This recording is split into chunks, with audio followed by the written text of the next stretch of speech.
اس کے بعد حضرت حسن کی خلافت ہوئی 6 مہینے، لیکن اب جب جنگ کا معاملہ ہوا تو حضرت حسن نے دستبرداری اختیار کر لی، حضرت معاویہ کو تسلیم کر لیا خلیفہ۔ حضرت معاویہ صحابی ہیں، کاتب وحی ہیں،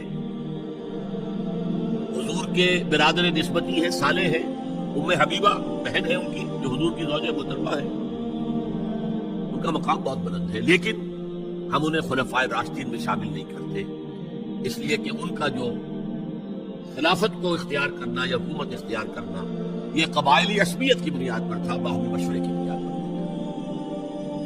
لیکن 20 سال تک ان کا دور حکومت ہے اور کوئی خونریزی نہیں، کوئی غارت گری نہیں، کوئی اختلاف نہیں، کوئی بغاوت نہیں، کوئی جھگڑا نہیں۔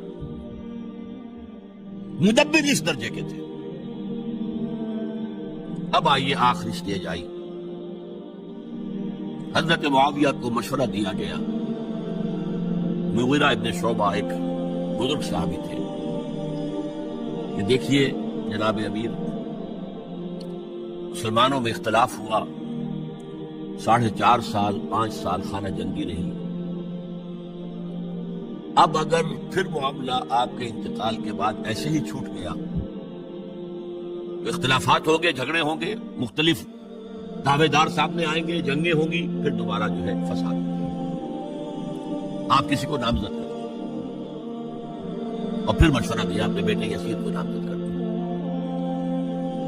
حضرت معاویہ ریلیکٹنٹ رہے، لیکن اس کے بعد انہوں نے مان لیا اور فیصلہ کر لیا۔ یہاں میں چاہتا ہوں کہ بات سمجھ لیں اچھی طرح۔ اس معاملے میں اگر آپ حضرت معاویہ کی نیت پر شک کریں گے تو مجھے آپ کے ایمان پر شک ہو جائے گا۔ نیت پر نہیں، غلطی ہو سکتی ہے، صحابی ہیں، نیت غلط نہیں تھی، نیت کیا تھی؟ اور میں سمجھتا ہوں 100% درست تھی کہ اب اتنا پانی گزر چکا ہے پل کے نیچے سے وقت کے دریا میں کہ بارے صحابہ سب رخصت ہو چکے، اب اکثریت 9 مسلموں کی ہے، عصبیتیں بھی ہیں، قبائلی عصبیتیں ختم تو نہیں ہوئی، لہذا جب تک کوئی قبائلی عصبیت پیچھے نہیں ہوگی حکومت کے، حکومت نہیں چل سکے گی۔ یہ ابن خلدون کا لفظ ہے، عصبیت، کوئی چیز جو جوڑے آپ کو۔ تو دینی عصبیت اب کمزور پڑ گئی ہے، اس لیے کہ حضور نے جن کو تربیت دی تھی وہ اب گئے، اکثر و بیشتر گئے۔ اب اگر ایسے ہی چھوڑ دیا گیا اور کوئی قبائلی عصبیت پشت پر نہ آئی تو پھر خانہ جنگی ہوگی، 5 سال تک ہوئی۔ اس بنا پر انہوں نے اسے صحیح سمجھا۔ آپ اختلاف کر سکتے ہیں، صحابہ کی رائے سے اختلاف ہو سکتا ہے، لیکن آپ ان کی نیت پر شک نہیں کر سکتے۔ بہرحال واقعہ کیا ہے تاریخی اعتبار سے کہ یہ 10ویں سال میں نامزد کر دیا یزید کو اپنے بعد خلیفہ کے لیے، ولی عہد۔ اس وقت تقریباً سب نے بات مان لی سوائے 5 افراد کے۔ وہ 5 افراد بہت اہم تھے، بہت اہم۔ ابو بکر اہم ترین آدمی تھے، ان کے بیٹے عبد الرحمن ابن ابو بکر۔ عمر نمبر 2 تھے، عبداللہ ابن عمر۔ زبیر، عبداللہ ابن زبیر۔ عباس، عبداللہ ابن عباس۔ اور حسین ابن علی۔ حضرت حسن کا انتقال ہو گیا۔ اہل تشیع کا کہنا یہ کہ زہر دیا گیا، واللہ اعلم، میں کچھ نہیں کہہ سکتا۔ میں کوئی تاریخ کا محقق اس معنی میں نہیں، میں موٹی موٹی باتیں کرتا ہوں۔ بہرحال انتقال ہو گیا، 5 آدمیوں نے نہیں مانا، لیکن دیکھیے یہ تھی تدبر کی بات حضرت امیر معاویہ کی۔ کوئی دباؤ نہیں ڈالا، کوئی جبر نہیں کیا، کوئی کسی کو نقصان نہیں پہنچایا کہ نہیں مان رہے تو یہ کر دیں، نہیں۔ دیکھیں گے جب وقت آئے گا، جب وقت آیا حضرت معاویہ کے انتقال کے بعد، اب ایک صاحب جا چکے تھے، حضرت عبد الرحمن ابن ابی بکر فوت ہو چکے، اب 4 رہ گئے۔ 3 عبادلہ، عبداللہ ابن عمر، عبداللہ ابن عباس، عبداللہ ابن زبیر، ایک حسین ابن علی رضی اللہ تعالی عنہ اجمعین۔ جب بیعت ہو گئی یزید کی تو اب ان کے درمیان اختلاف ہوا، یہ بات اچھی طرح سمجھ لیجئے، تاریخی حقائق، موٹے حقائق کو چھوڑ کر باریکیوں میں جب پڑھتے ہیں تو معاملہ غلط ہو جاتا ہے۔ موٹے حقائق کو سمجھیں، جیسے کہتے ہیں میکرو اکنامکس اور مائکرو اکنامکس۔ میکرو ہسٹری جو ہے، دو ایک طرف ہو گئے، دو ایک طرف ہو گئے۔ عبداللہ ابن عباس کی رائے ہوئی کہ اگرچہ یہ غلط کام ہوا ہے، یہ قیصر و کسریٰ کی سنت پر عمل ہو رہا ہے، لیکن یہ ایسی بڑی بات نہیں ہے کہ خوریزی شروع کر دی جائے اور امن و امان ختم ہو جائے۔ یہی بات عبداللہ ابن عمر کی ہو گئی، یہ دو تو اکٹھا ہو گئے۔ مصلحت کہہ لیں، جو بھی سمجھے، لیکن نیت پر حملہ نہیں کر سکیں گے آپ۔ دیانت انہوں نے یہ سمجھا کہ اب جب کہ ہو گیا معاملہ تو ٹھیک ہے۔ حرام مطلق تو کہیں نہیں لکھا ہوا قرآن کے اندر کہ بیٹا نہیں ہو سکتا، کہیں نہیں لکھا ہوا۔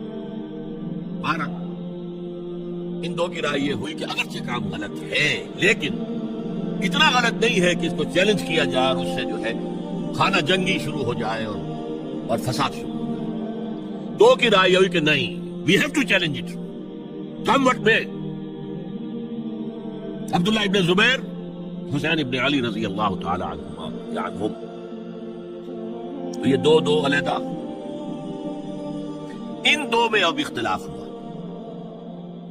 عبداللہ ابن زبیر کی رائے یہ تھی کہ یہی مقیم رہو مکے میں، حجاز میں، مکے اور مدینے میں، یہاں سے ریزسٹنس موومنٹ ہم شروع کریں، کیونکہ یزید کی خلافت تو دمشق میں تھی، بہت دور۔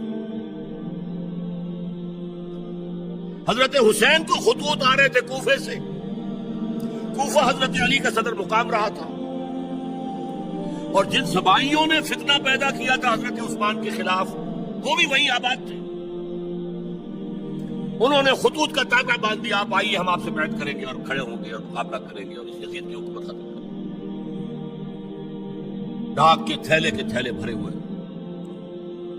حضرت حسین نے فیصلہ کیا کوفے جانے کا، بہت روکا۔ عبداللہ ابن عباس بہت ان سے بزرگ تھے عمر میں، اور ویسے بھی ایک اعتبار سے نانا تھے، ایک اعتبار سے پردادا تھے حضرت عبداللہ ابن عباس۔ حضور کے چچا زاد بھائی تھے تو نانا ہو گئے کہ نہیں؟ حضور نانا تھے کہ نہیں؟ اور حضور کے چچا تھے حضرت عباس، ان کے بیٹے ہیں۔ اس اعتبار سے حضرت علی رضی اللہ تعالیٰ عنہ کے کیا ہو گئے؟ چچا۔ بہرحال میں کچھ گڑبڑ کر رہا ہوں اس وقت۔ وہ دوڑتے جا رہے تھے کہ حسین خدا کے لیے مت جاؤ، خدا کے لیے مت جاؤ، یہ کوفی تمہارا ساتھ نہیں دیں گے، الکوفی لا یوفی، کوفی وفا نہیں کرتا وعدہ، اور خدا کے لیے اگر جانا ہے اپنے گھر والوں کو یاد چھوڑو۔ بس حضرت حسین پر رضی اللہ تعالیٰ عنہ جو ایک کیفیت تھی، انہوں نے سب باتوں کو نظر انداز کیا۔ وہاں ہزاروں لوگوں نے، مسلم بن عقیل جو حضرت حسین کے نمائندے کی حیثیت سے پہلے گئے تھے، ان کے ہاتھوں پر بیعت کیا، وہ خط اتار رہے تو اور بھی بات پختہ ہو گئی۔ ابھی راستے ہی میں تھے کہ پتہ چلا کہ ابن زیاد گورنر بن کر آیا ہے، اور اس نے جو وہاں پر تشدد کیا ہے اور ڈنڈا برسایا ہے، سب بیعت توڑ کے گھروں میں چھپ گئے، اور مسلم بن عقیل جو ہے وہ بے یار و مددگار شہید بھی کر دیے۔ حضرت حسین نے ارادہ کیا کہ واپس ہو جائے۔ اب مسلم بن عقیل کے بیٹے جو ہیں، وہ عرب کی ایک غیرت ہے، ایک آنر جسے آج کل کہتے ہیں، ہم اپنے باپ کا بدلہ لیے بغیر نہیں جائیں گے۔ اور حضرت حسین کی شرافت و مروت، یہ لوگ میرے ساتھ آئے تھے، میرا ساتھ دے رہے تھے، اب میں ان کے ساتھ کیسے چلوں؟ بہرحال وہ حادثہ فاجعہ ہو کر رہا، اور اس میں سب سے بڑا سبق جو بنا ہے وہ میں چاہتا ہوں اس کی طرف کسی کی نگاہ نہیں گئی۔ افسوس یہ ہے کہ میرا اس پر جو کتابچہ ہے سالحہ کربلا، وہ آؤٹ آف پرنٹ تھا۔ کوشش تھی کہ آج یہاں وہ پیش کیا جاتا، مختصر ترین، لیکن آپ دیکھیں گے کہ کلیئر ہو جاتی ہے ہسٹری۔ دو کتابچے ہیں، شہید مظلوم، میرے نزدیک مظلوم ترین شہید حضرت عثمان رضی اللہ تعالیٰ عنہ، اور سالحہ کربلا، بہت بڑا سالحہ، اس میں کوئی شک نہیں۔ حضرت حسین کا صبر اور مثابرت، استقلال اور شجاعت مثالی ہے تاریخ کے اندر۔ اپنے سامنے جو ہے اپنے ایک ایک کر کے چراغ گل ہو رہے ہیں، خاندان سارا ختم ہو رہا ہے، شیر خوار بچے شہید ہو رہے ہیں۔ وہ تو ایک بچہ بیمار تھا، حضرت علی بن حسین زین العابدین رحمۃ اللہ علیہ، وہ بچا ہے۔ لیکن اصل میں شرافت اور مروت جو ہے وہ بسا اوقات اپنی شرافت کی وجہ سے مار کھا جاتی ہے۔ حضرت حسین سے میرے نزدیک یہ ایک اسٹریٹجک مسٹیک ہوئی کہ جب کوفیوں کا لشکر سامنے تھا تو وہاں کھڑے ہو کر ایک ایک کا نام لے گا، فلاں ابن فلاں کیا تم نے مجھے خط نہیں لکھا تھا؟ اے فلاں ابن فلاں کیا تم نے مجھے خط نہیں لکھا تھا؟ سب کے راز فاش کر رہے ہیں۔ اور دیکھو یہ میرے پاس یہ تھیلے بھرے ہوئے تمہارے خطوں کے موجود ہیں، تم نے مجھے بلایا اور بلایا۔ یہ بات تھی جس کی بنا پر اب ان کے لیے کوئی چارہ نہیں تھا کہ انہیں شہید کر دیں، ورنہ تو یہ ہمارا بھانڈا پھوڑ دیں گے جا کر یزید کے پاس، تو ہماری کھالیں کھنچ جائیں گی۔ یہی وجہ ہے کہ حضرت حسین نے 3 آفرز کی، مجھے واپس مدینے جانے دو، نہیں، مجھے یزید کے پاس جانے دو، نہیں، مجھے کہیں اسلامی سرحد پر بھیج دو، میں وہاں پر کافروں سے جنگ کرتے ہوئے زندگی ختم کر لوں گا، نہیں، ہیئر اینڈ ناؤ بیٹھ کرو۔ یہ حضرت حسین کی شرافت، غیرت، حمیت، مروت اس کی شرافت ہے، لہذا انہیں شہید کیا گیا۔ اور پھر خیموں کو آگ لگائی گئی، یہ ڈھونڈ کیوں لگائی گئی؟ اگر تو یہ غصے اور انتقام میں اور وینجینس میں ہوتا تو حضرت علی بن حسین زین العابدین کو بھی شہید کرنا چاہیے تھا، نہیں کیا۔ اگر یہ اس طرح کا معاملہ ہوتا تو خواتین کی بے حرمتی ہوتی، نہیں ہوئی۔ یہ خیمے کیوں جلائے؟ تاکہ وہ جو ایویڈنس ہے وہ ختم ہو جائے، ہمارے خلاف یہ جو ڈاکومنٹری پروف لیے پھر رہے ہیں، خیمے جلیں گے اور یہ تھیلے بھی جل جائیں گے اور یہ خود بھی جل جائیں گے اور ہم بچ جائیں گے۔ یہ ہے میرا تجزیہ۔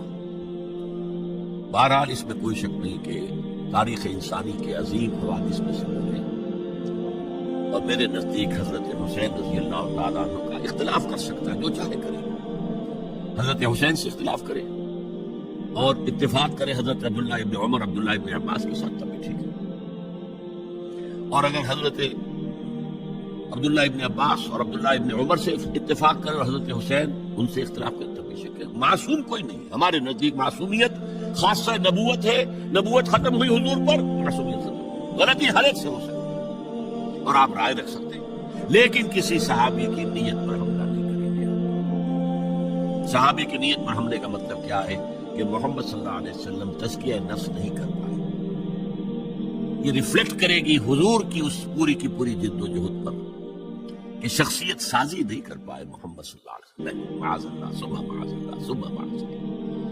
بہرحال یہ ہے تاریخ کے اعتبار سے ہمارے ہاں جو عظیم ترین ذی الحجہ کے مہینے میں حضرت عثمان شہید ہوئے تھے، 28 ذی الحجہ کو حضرت عمر پر حملہ ہوا تھا، 1 محرم کو ان کی شہادت ہوئی تھی، 10 محرم کو انسانیت کی شہادت ہوئی۔ یہ ہماری اس ابتدائی تاریخ کے اہم لینڈ مارکس ہیں جنہیں ہم شہادت کے نام سے جانتے ہیں، لیکن میں اب پھر دوبارہ کہوں گا یہ اللہ کی راہ میں قتل ہوئے۔ وَلَا تَقُولُوا لِمَنْ يُقْتَلُ فِي سَبِيلِ اللَّهِ أَمْوَاتٌ بَلْ أَحْيَاءٌ وَلَكِنْ لَا تَشْعُرُونَ وَلَا تَحْسَبَنَّ الَّذِينَ قُتِلُوا فِي سَبِيلِ اللَّهِ أَمْوَاتًا بَلْ أَحْيَاءٌ عِندَ رَبِّهِمْ يُرْزَقُونَ۔ لیکن وہ شہادت علی الناس کی ذمہ داری جو مجھ پر اور آپ پر ہے، حضرت حسین کو یاد کر لیں، حضرت عثمان کو یاد کر لیں، ان کے لیے کوئی رنج اور غم کا اظہار کر لیں، اس سے کچھ حاصل نہیں ہے۔ حاصل تو یہ ہے کہ شہادت علی الناس کی تیاری کی جائے، اپنی ذاتی زندگی میں آج سے گواہی دیجیے اللہ کے بندے ہونے کی، اپنے عمل میں، اپنے قول میں، اور کوشش کیجیے کہ مل جل کر اس ملک کے اندر وہ نظام برپا کریں کہ جو شہادت علی الناس دین حق کے ایک کامل نمونے کے طور پر دنیا پر حجت قائم کر دے کہ دیکھ لو اپنی آنکھوں سے یہ ہے وہ دین حق جو محمد لے کر آئے تھے۔ اللہ تعالیٰ مجھے اور آپ کو اس کی توفیق عطا فرمائے۔